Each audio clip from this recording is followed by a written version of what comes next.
Do you need to introduce yourself at a virtual team meeting?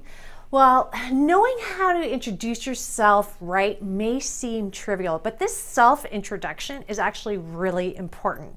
And in this video, I'm going to share with you 5 tips on how to give the best self-introduction that you can give at a virtual team meeting. And if you stay tuned to the end of this video, I have something to share with you that's going to for sure impress the people at your virtual team meeting. Hi, if you're new here, welcome. Make sure you subscribe to the best career and project management advice coming to you every Wednesday. So if you're as excited as I am about introducing yourself at a virtual team meeting, then like this video and let's get to it. No handshake, no problem, your virtual introduction. Okay, you are now the new kid on the block. Perhaps this is a brand new job, or maybe it's even your first job. Congratulations, you have to do your introduction. I want to let you know that it is really important that whatever introduction you use, you should practice. It really is going to help you to be succinct with what it is that you're going to be saying to individuals, because I promise your colleagues are going to be very curious as to who you are, what you're about, and really what you bring to the table. Now, the good thing is this virtual introduction is not any different than if you were doing a live introduction around a boardroom meeting table. So just remember a few things. You want to keep it to the point, clear, concise. 30 to 60 seconds is usually great. Try not to be boring in the sense of just sticking to your name and your job title. Try to have a little bit of fun with it, but obviously in a professional way. So you do want to give your name, what you're going to be doing. You probably also want to give a little bit of a tidbit of who you are, perhaps some experience you may have that they'd be interested in. Now, don't go into your whole resume or CV. That's not what they're looking for. And why not even round it off to even do something that is really interesting about you? Something where they're going to want to talk to you afterwards and say, hey, can I learn more about that? That can be great whenever it comes to doing a virtual introduction, because we don't have the luxury when you're virtual of actually seeing people in the hallway and getting to know them a little bit better. So these virtual introductions are a great way to ensure that you can get connected with them really quickly when you do a good one. So let's talk about an example, and I'm going to give you one right now. Hi, I'm Adriana Girdler, president of Cornerstone Dynamics, a productivity and project management consulting firm. I have over 20 plus years of experience in this amazing industry working with some really cool clients. I live and breathe this stuff, so much so, just ask me about my laundry system. Now that was the introduction, but it's not over just yet because we have to talk about the close. When you do a self-introduction, you do want to end it up with something really positive about the group. And one thing that you could add to what I just gave as an example is, I heard some great things about you. I can't wait to work with you. There, you got it. Now you know what to say in your introduction. You have to think about some other things as well. So show some enthusiasm. This is going to be really critical. You just don't want to be hanging back. I've seen it on some virtual calls with self-introduction where people are just like, hi, how are you? You know, this is our only really way of getting to know other people, because again, we don't have the hallway talk. So show some enthusiasm.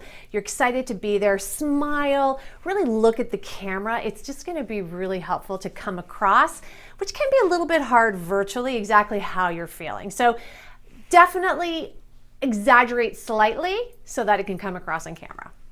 Body language. Okay. For body language, you need to have the camera on.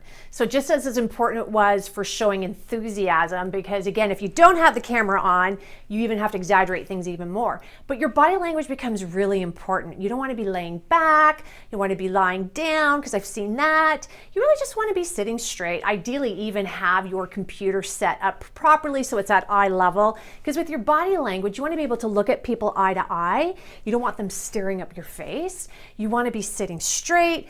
It's their first impression of you, and if you don't put the camera on a lot, that's what they're going to remember. So just think about that. Sitting up straight, ensuring that you have a really good background. Your body language is just saying, I'm here, I'm present, I'm not slouching, I'm not lying down, I'm really here with you, and I'm going to give you all my attention. So that really is important with that self-introduction.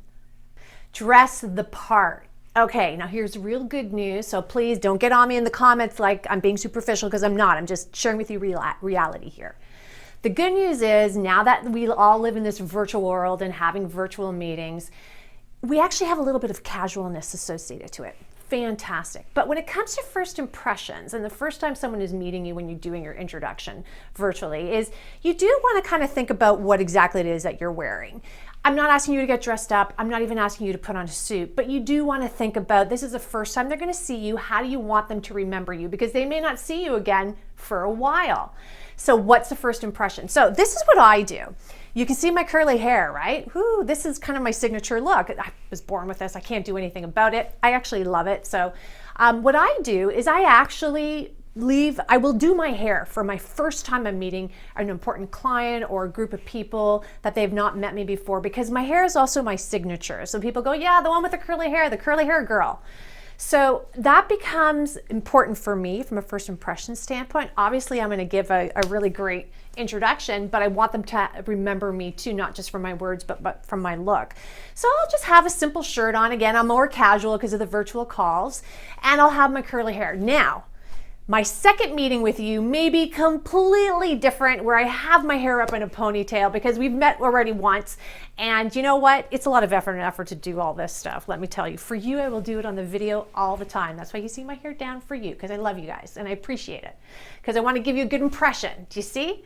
So on that note, just be aware of it. Be aware of what you're wearing. It is the first time they're meeting you, and you just want to at least have that really good impression left in their mind. Follow up.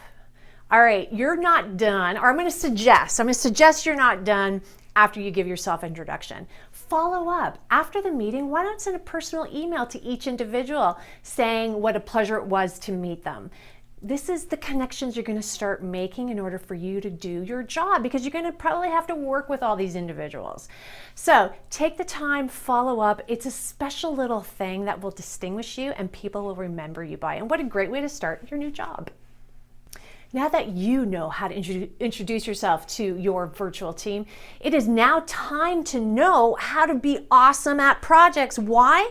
Because if you're new to an organization, not only are you going to be doing your job, but you're probably going to do some special items outside of your job, which are called projects. So I want you to go to the link below and grab this. What it is that you need to be aware of so your projects don't fail, because you're already on the right note with your introduction. Continue with that right note and download this so you can understand how to ensure that everything you do is successful. This is also very transferable to just business in general. So I hope you like this video. If you could like it, share it with the friends and colleagues that you know, and let me know, how do you introduce yourself? And if you have any other insight that you want to share. Thanks so much. See you at the next video. Bye.